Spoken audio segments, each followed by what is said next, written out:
last year. We'll see what this week brings as far as sales go.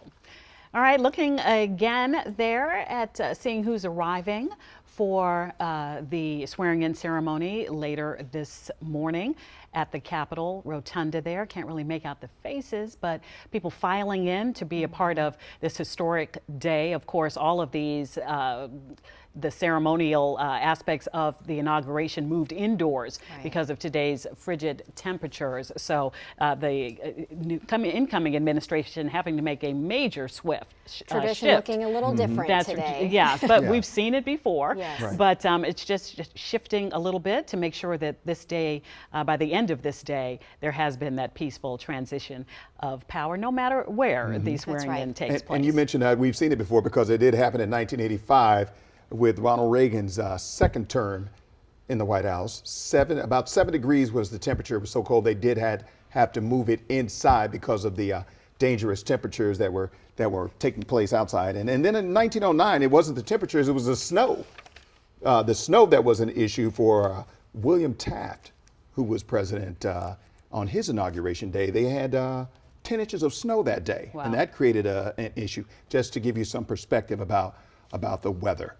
And of course, this sort of, cuts down the pomp and pageantry, but they have adjusted, and 20,000, at least 20,000 people waiting to get inside Capital One Arena to take part in the inaugural festivities. But, it's just too dangerous for folks to be out there for hours and hours. And it's not just those who want to witness this, but we're talking about law enforcement, the canines, all the security folks that have to be out there for just hours. And it's just too dangerously cold. There we're seeing this. I got to be honest, I've always loved this shot here. And later on, of course, we'll see the Bidens. They'll descend down those stairs and they'll get into Marine One, and they'll sort of, say thank you, and their service to America will be done. It's got to be, I can't imagine a harder job than being the commander-in-chief of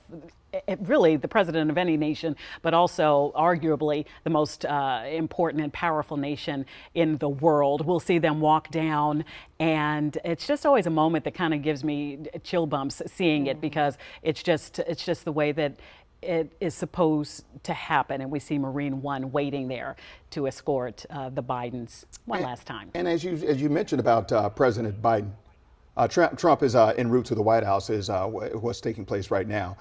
You mentioned about Biden and coming to, this is the end of the political road for him, because it's been a long journey. He was an elected official for many decades, representing the state of Delaware, and then he got to be vice president with President Obama for 2 terms, and then President Trump won the first time, and then he came back and beat Trump the next time around with what was at the time a record 81 million people in the popular vote. That was the most ever at the time. So now it is, like you said, it's the end of a journey, a very 50 years long in politics journey. for Politics, Joe Biden. public service, working for the country. So yes, it has been a tremendous career, and now the Bidens move on. A new chapter begins. A new chapter in begins. America. Yes. So we are waiting now to see President-elect Trump arrive at the White House. Of course, we saw J.D. Vance and his wife arrive a little bit earlier and go inside the White House to have tea.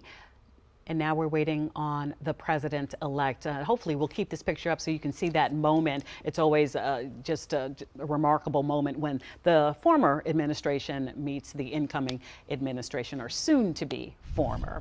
Well, as America gets set to celebrate its 250th anniversary next July 4th, the protectors of our first president's library and legacy at Mount Vernon at his home there are already preparing. One event is happening right now.